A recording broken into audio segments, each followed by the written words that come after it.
আমি একটু চমক ঠমক দেখালে হিরো থেকে প্রডিউসার সব পায়ে পড়তো লুইটে। আমার ভাগ্যে জুটেছে ঘাটের মোড়া আধবুড়ো যত। তুমি তো দিব্যি নাগরটি জুটিয়েছো কৃষ্ণনগরের পুতুলটির মতো। ও তোমার বুঝি ইয়াং বয়ফ্রেন্ড চাই? মাই মাই, কাঁচা মাথা চিবোতেই তো বেশি মজা রে ছুরি। আমার আর বয়স কত? এই 19-20। বুঝেছি, কিন্তু তার জন্য যে তোমাকে হতে হবে হিপ অ্যান্ড হ্যাপেনিং। সে কি গো বাছা? হিপ মানে তো বাছা।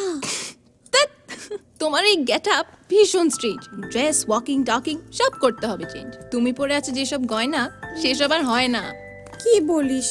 হয় না? না। ফারপর সোনার গয়না, বিলিতি নকশা কাটা।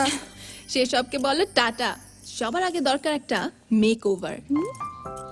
মেক ওভার মানে মেকআপ, ইসনা পাউডার।